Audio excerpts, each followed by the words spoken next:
কুরবানি সম্পর্কে কিছু ইম্পর্টেন্ট গুরুত্বপূর্ণ জরুরি মাসআলা বলি, শুনেন। এই যে আমাদের যে কুরবানিকৃত পশুর মাংস আছে, আমরা কি করি? তিনটা ভাগে বন্টন করি। একটা ভাগ আমরা নিজেদের জন্য রাখি, আর একটা ভাগ আমাদের আত্মীয় স্বজনদের মধ্যে বন্টন করে দিই, আর একটা ভাগ আমাদের সমাজে অসহায় দুরস্থ যারা আছে তাদের মধ্যে বন্টন করে দিই। এটা তো আলহামদুলিল্লাহ সুম্মা আলহামদুলিল্লাহ সব থেকে উত্তম পন্থা, কোনো সমস্যা নাই। তবে এর মানে এটা নয় যে যদি কেউ এমনটা না করে তাহলে তার কুরবানি হবে না। অবশ্যই তার কুরবানি হয়ে যাবে, কোনো সমস্যা নেই। আপনি চাইলে আপনার কুরবানিকৃত পশুর মাংস আপনি একা খেয়ে ফেলতে পারবেন। আপনি চাইলে আপনার কুরবানিকৃত পশুর মাংস ধরে জঙ্গলে ফেলে দিয়ে আসতে পারেন, কোনো সমস্যা নাই। কারণ সূরাতুল হজের ভিতরে আল্লাহ তাআলা বলতেছেন, লা ইয়ানালাল্লাহু লুহুমুহা ওয়ালা দিমাউহা ওয়ালাকিন ইয়ানালুহুত তাকওয়া মিনকুম।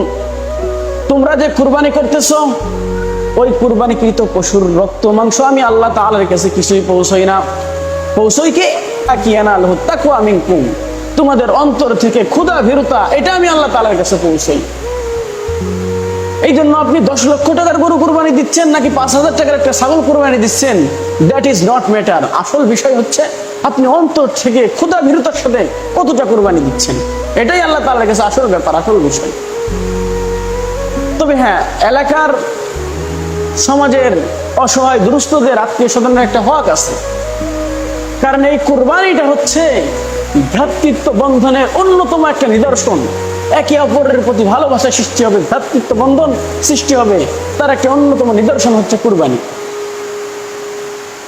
এই জন্য তাদেরও তো একটা হক আছে, তাদের হকও আদায় করার চেষ্টা করবেন। তাদেরকেও যত সম্ভব তাদের প্রাপ্যটা তাদের বোঝায় দেওয়ার চেষ্টা করবেন, তাদেরকেও দিবেন। তারপরে আপনার আত্মীয় স্বজন যারা আছে তাদেরকেও দিবেন, নিজেরাও খাইবেন। সকলে মিলে ঈদের আনন্দটাকে কি করবেন? ভাগাভাগি করে নেবেন। এরপরে দেখেন আর একটা সমস্যা, আমরা এই কুরবানিকে কেন্দ্র করে আমাদের সমাজের ভিতরে, এলাকার ভিতরে রাজনীতি করি। বলবেন হুজুর এটা আবার কিভাবে? আপনাদের এলাকার ভিতরে, সমাজের ভিতরে এরকম একটা সিস্টেম আছে না?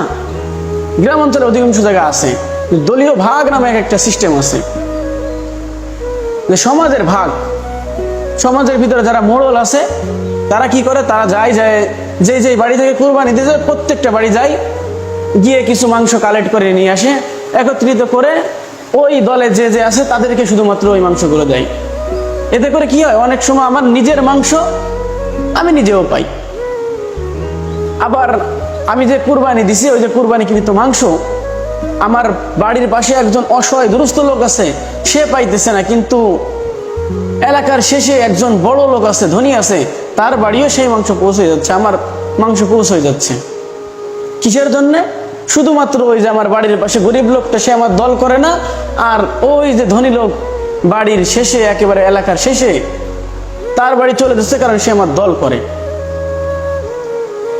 এই জিনিসগুলো শরীয়ত কখনোই সমর্থন করে না। অনেক সময় আছে আমি আমার কুরবানিকৃত পশুর মাংস আমি দিতে চাচ্ছি না, ওই সমাজের ভাগে দিব না, তবুও বাধ্য হয়ে দেওয়া লাগে। সিস্টেমটা এমনই হয়ে গেছে, না করার কোনো সিস্টেম নাই। কারণ যদি আমি না করি তাহলে আমি সমাজে থাকতে পারবো না, এলাকায় টিকতে পারবো না, বাধ্য হয়ে আমার দেওয়াই লাগতেছে। মানে বিষয়টা এমন হয়ে গেছে যে পরের টাকায় পুতদারি, আর একজনেরটা ডাকাতি করে ছিনতাই করে এনে দান করতেছে। তো এটা তো শরীয়ত ভাই কোনোভাবেই সমর্থন করে না। এই জন্য এই এলাকার ভাগ, সমাজের ভাগ, এই জিনিসগুলো থেকে আমাদের বের হয়ে আসতে হবে। এরপরে দেখেন আমাদের কুরবানির দিনে আর একটা আমরা ভুল করি, সেটা হচ্ছে যারা এই যে কুরবানির দিনে মাংস কাটে, অর্থাৎ জবাই করার পরে ওই যে গোস্ত থাকে, গোস্তগুলো যারা ছোলাকুটা করে, আমরা কি করি? কোনো এক সময় তাদেরকে ওই গোস্তগুলো থেকে কিছু গোস্ত তাদেরকে দেই। কিসের জন্য? কারণ তারা এই সারাদিন ধরে কষ্ট করছে, এই জন্য তাদেরকে কিছু গোস্ত দেই, মাংস দেই। কিন্তু না, খবরদার এই কাজ করতে যাবেন না, তাহলে কিন্তু আপনার গোটা কুরবানিটাই বাতিল হয়ে যাবে। আপনার বাড়িতে কাজ করছে তারা, ভালো কথা, আপনি আপনার পকেট থেকে তাদের ন্যায্য মূল্যটা দিয়ে দেন, যা পারেন আপনি তাদেরকে হাতে তুলে দেন। কিন্তু তাই বলে আপনি বাড়িতে কাজ করছে, ওই গোস্ত বানাইছে, যার কারণে আপনি ওইখান থেকে গোস্ত দিয়ে দিবেন, এটা আর সিস্টেম শরীয়ত দেই নাই। আপনার কুরবানি ধরেই কি হয়ে যাবে? বাতিল হয়ে যাবে।